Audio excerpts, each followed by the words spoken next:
quote, "The Working Group on Adaptive Systems is an art, design, and research consultancy based in Baltimore, Maryland. We are interested in cities, spaces, people, and the things that connect them to each other and to the larger world." So very much when we were just kind of talking about. And so I guess I'll just pick three that I really kind of felt, and then maybe we can go from there. So first and foremost, obviously with the space and Donna Haraway and all the rest of it, the non-human autonomous space agency. Thought that was super interesting of sorts. There's been plenty of animals that have gone up into space via NASA, Cosmodrome, et cetera.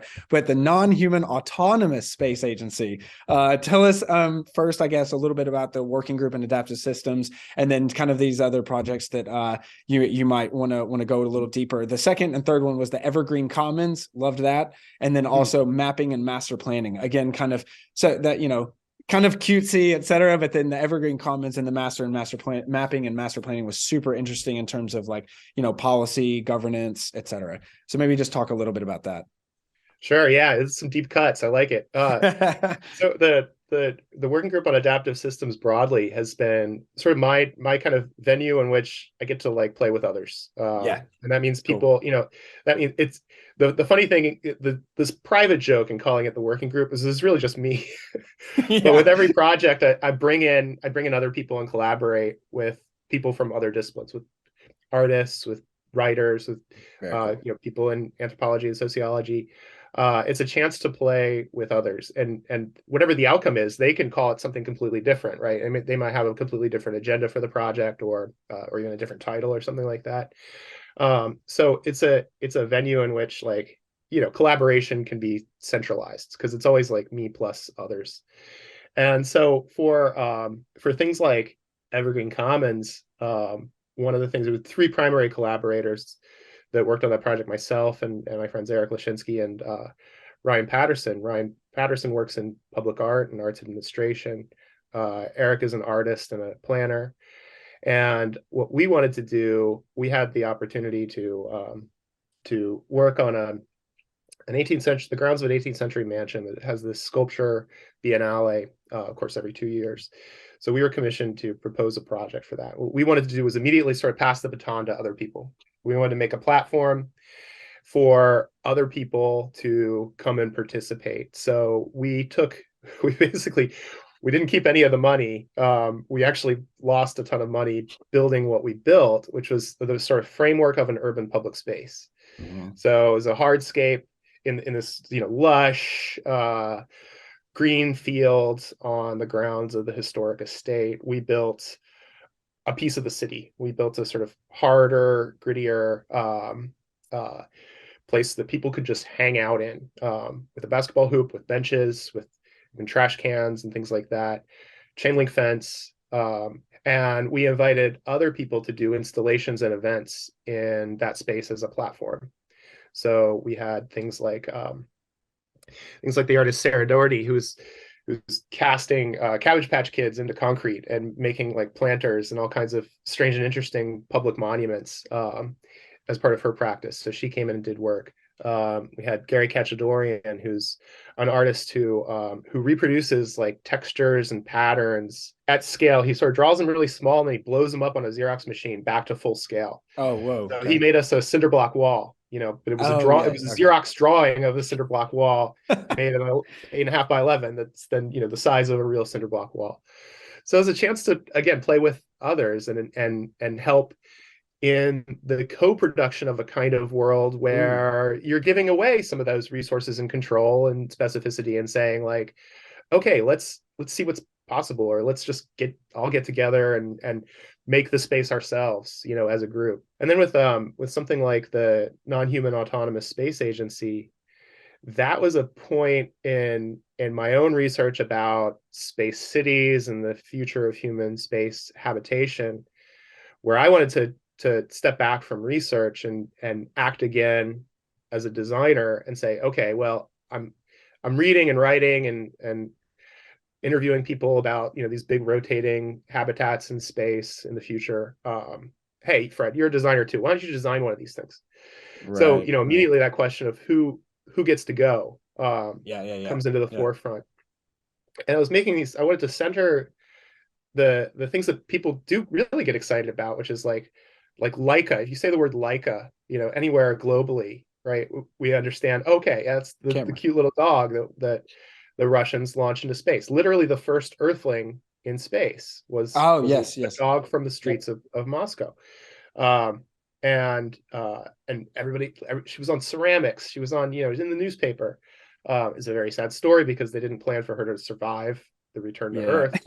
Whoops. So we hold that at bay for a moment. Yeah. Um, and so I wanted to center the kind of other kinds of non-human existence and to think about making a future that's explicitly for them. The other thread that project brings in is that NASA and the space agencies always give these cute names to the rovers and the robots now, Hmm.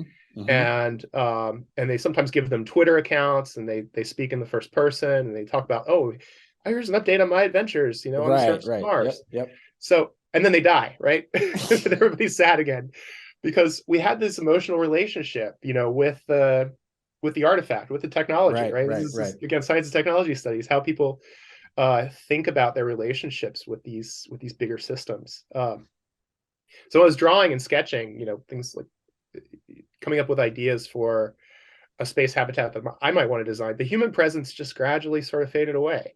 At Okay. one point, I Yeah. had people like living in tents among these sort of more organized wilderness spaces. Okay. But the tents just disappeared, and I decided, you know what? No humans get to go at all. It's only cute animals and robots that get to go. Amazing.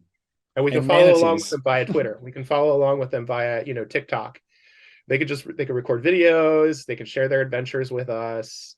But the space is for them. It's Yeah, not yeah, for us, yeah. right? So that was a way for to think like really explicitly about who a future is for and how many deep interconnections we have with these other kinds of existence that are not really human at all. They are our companion species or our cyborgs, as again Donna Haraway might talk about. Hmm.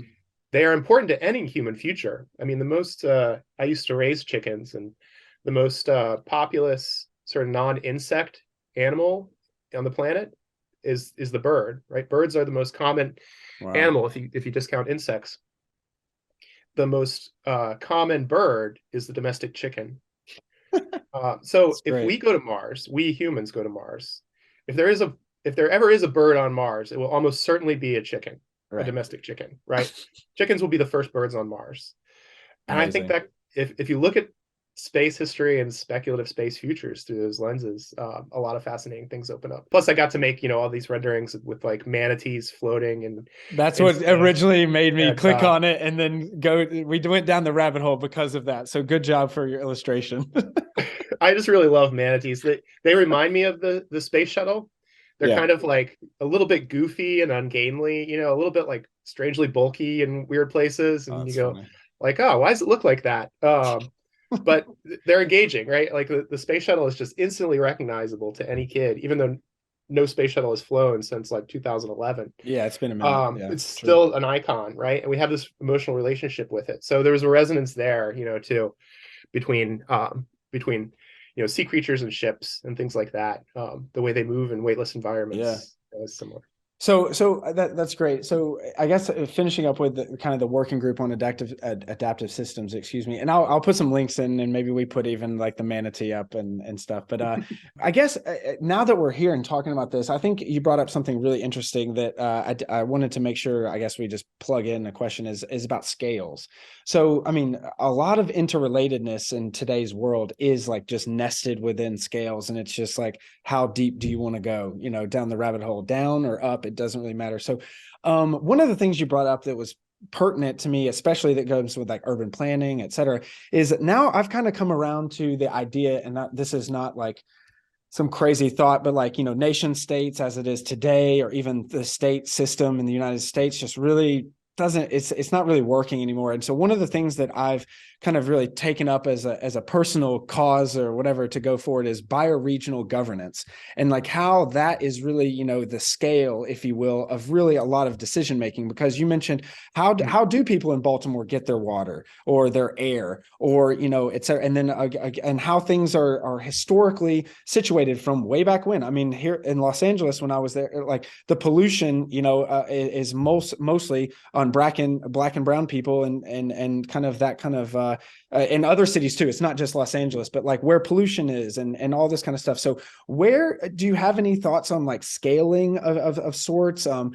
then anything else? I mean, I just threw in the bioregionalist because that's just kind of my thing, but I think something to be said about scaling or is, I think, pertinent to this kind of conversation. I don't know if you wanted to riff on that a little bit.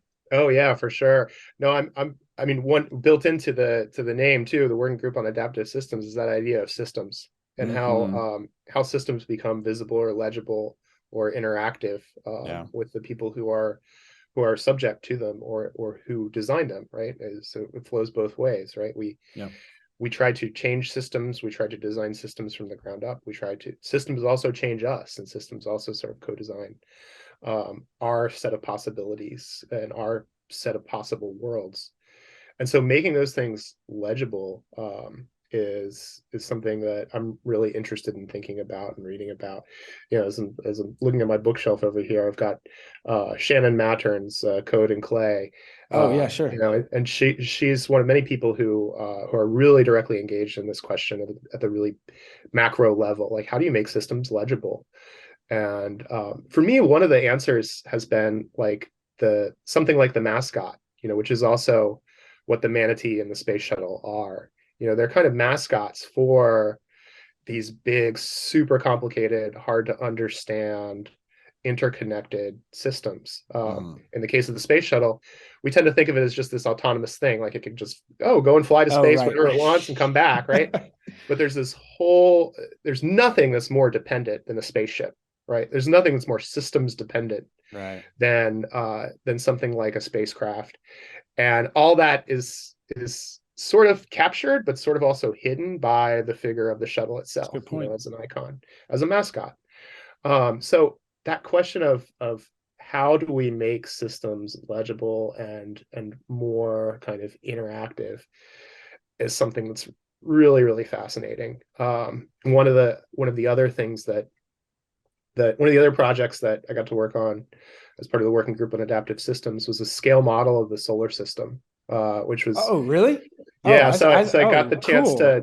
It was 1 to 2.8 billion. So the sun was an 18-inch sphere, and so I installed this. It stretched 1.5 miles through downtown Baltimore. Oh, that's sick. I've seen a couple of those like out in the desert or other places. Yeah. But that's cool. This was just temporary. Yeah. We see like YouTube videos go viral of like, 100%. you know, guys hop in a Jeep and they drive to Saturn, you know, or whatever. Yeah. This was, you know, the 1.5 miles was a good scale because we could walk it. And during this festival, so I commissioned 9 artists to design the 9 planets, which is another kind of chance to just hand it over and to bring others on board and say, okay, well, what would you make? You know, you could do anything you want and call it Earth, but it should be about this big, and I should be able to mount it on this specific like mounting system that I designed. Other than that, make it whatever you want.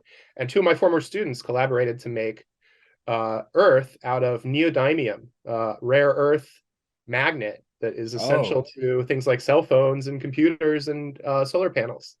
So they literally made like a rare earth.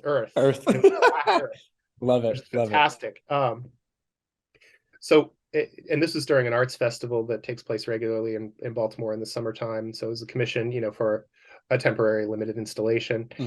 And but what was fun was I decided I'll lead walking tours of the solar system. So even, you know, some friends who are on the city council like joined, and you can make the systems of the solar system and the scale of the solar system legible in so many ways when you're occupying it with your body. You can say that we're walking at an average walking pace here as we go from, say, Mars to Jupiter. At an average walking pace, we're traveling at scale 13 times the speed of light. Cool. Which, of course, is impossible to move that fast based on the laws of physics. So it really puts it, you feel the solar system in your body. And even in a way, it feels funny describing it now because, of course, I'd seen all those YouTube videos and was aware, you know, in Sweden, they have one of these in a public park and things like that. But to have walked the solar system to have moved my body and you know, other people and had these conversations from the sun all the way out to Pluto, I'll never forget the scale. So there's an embodiment, you know, is another kind of way that I think, you know, again, bringing back to concreteness, we're in a space, We have certain kinds of mobility abilities, right, to move Hmm. through the space. What sort of understanding do we gain from being in this space and observing the materiality of a black rare earth? Right. So that's been another kind of a way to talk about big, usually invisible systems in a very concrete way. No, that's super cool. And it reminds me, I'll have to maybe send you this off like later or something. But actually for Christmas a couple years ago, we got this thing, it was like geological time. So it was a walking kind of podcast. So like you walk, say, for 3 hours, but through that you go through the time of Earth, in these scales. So very cool in those kind of ways of Wow, yeah. multimedia, but then scale. So very cool.